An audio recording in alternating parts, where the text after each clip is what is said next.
이어지는 시간 속에서는 저희 코스피 시총 상위 단 종목들 오랜만에 보는 것 같네요. 과연 지금 어떤 상황인지 바로 보도록 하겠습니다.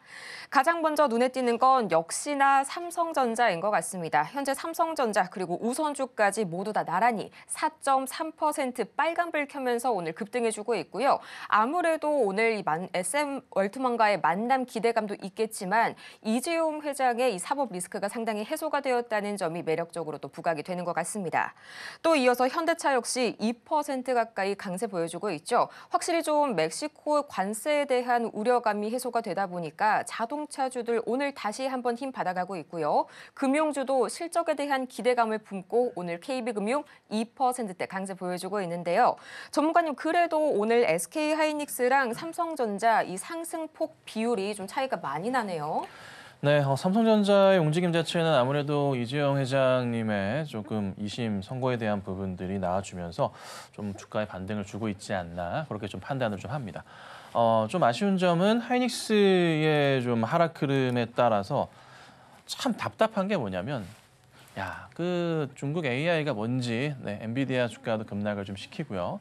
하이닉스도 지난주에 뜬금포처럼 퍽 빠지더니만 다시 좀 회복을 좀 하고 있는 모습들이 나와야 되는데 아직은 좀 약해요. 자, 근데 좀 많이 조금 저도 답답한 것은 뭐였냐면 21만 원대의 종가 안착에 대한 부분이 굉장히 중요하다라고 말씀 좀 드려왔었는데 그 흐름을 타다가 갑자기 딥시크 이슈를 통해서 밀려 내려온 건데요. 그래도 매출액대에 대한 포인트를 체크하시고 중국 AI에 대한 그런 기대감보다는 아무래도 그래도 샘 올트먼이 방문을 하고 그렇죠?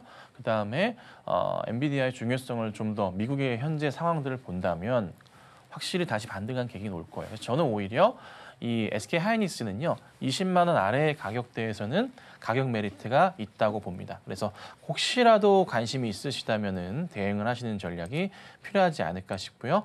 삼성전자 같은 경우에도 마찬가지 상황이긴 한데 그래도 바닥을 확인하고 거의 쌍바닥에서의 반등 포인트를 본다면 제가 계속 강조드리는 3월까지는 삼성전자든 하이닉스든 매수 포지션 유지하시면서 분할 매수하시는 전략은 필요하겠다. 이렇게 정리해드립니다. 자, 그다음 보면은 오늘 또 눈에 들어오는 게 좀 많이 밀렸었던 두산 같은 경우도 반등을 좀 하고 있는 좀 그런 모습이고요. 그리고 이제 레인보우 로보틱스 얘기 빼놓을 수 없을 것 같은데요. 계속 보유하셔라라고 말씀을 좀 드려왔었고 저는 많이 치고 올라간다면 1차로 30만 원, 40만 원대까지 올라갈 수 있다라고 강조를 드려왔었는데요. 현재 오늘 장중에 35만 6천 원까지 찍고 내려오는 모습이 나오기도 합니다. 정말 잘 가고 있습니다. 조만간 이름도 삼성이 앞에 붙을 가능성도 있죠. 그래서 진행되면서 잘 이루어질 것 같네요. 자, 그다음에 눈에 좀 들어오는 종목이 몇 가지가 있기는 한데 크지는 않습니다. 자, 그래도 현대차랑 기아차 얘기를 그래도 빼놓을 수는 없을 것 같은데요. 조금 많이 좀 답답합니다. 상황들을 보면 분명히 바닥의 라인 인식은 현재 이렇게 나와주고 있어요. 이 그림은 그려내고 있는데 여기 구간 자체를 벗어나질 못해요. 자, 2023년도와 24년 초에도 보시면 이때 이 구간 자체에 나름 한 3개월 정도, 4개월 정도의 횡보간 정도 있었습니다. 자, 그리고 나서 이제 급반등했던 흐름이었는데요. 지금도 비슷한 양상을 좀 보이기는 해요. 그러니까 어느 순간 다시 한번 상승을 줄 가능성은 있거든요.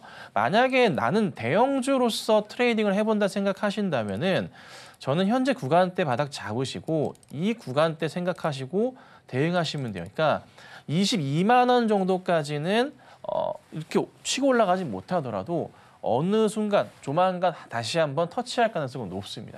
그리고 나서 그림을 다시 봐야 돼요. 갖다 떨어질 수도 있겠지만은. 근데 거의 온 것 같거든요.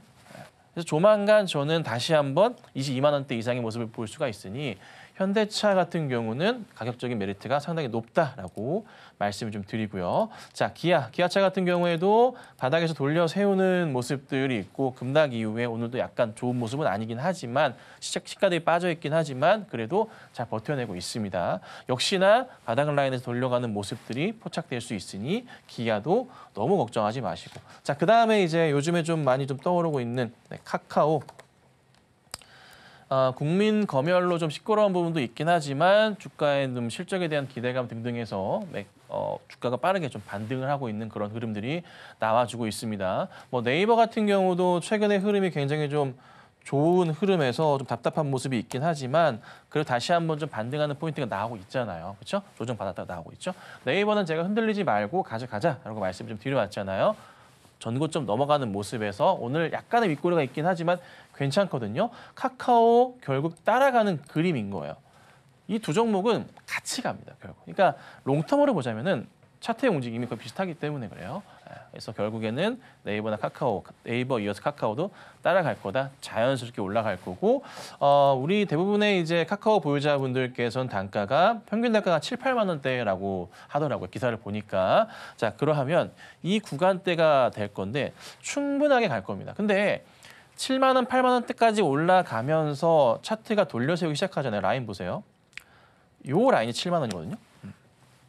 그럼 요 7만 원대까지만 안착을 시켜놓으면은 그 위로는 더 열려요. 그러니까 이 말인즉슨 뭐냐면 평균적인 매수가까지 해서 올라가는 거는 갈 건데 그때 가서 정리하시는 분들이 굉장히 많을 거예요. 그리고 나서 올라갈 거야. 이게 뭐죠? 털리지 마시라고요. 그러니까 지금부터는 좀 시간이 걸려도 자연스럽게 다시 제 자리를 찾아가는 모습들이 나올 가능성이 굉장히 높다라는 겁니다. 팔지 마시라는 소리예요. 아시겠죠? 급하게 정리하지 마시고 우선 차분하게 시장 봅시다. 자, 그래서 우선 시장 뭐 특별한 거 없습니다. 오늘은 뭐 원체 조금 양호한 모습들이 많이 나오고 있으니까요. 차분하게 보시고요. 시장에 좀 추가적인 상승을 이번 주 내내 한번 기대해 보도록 하겠습니다.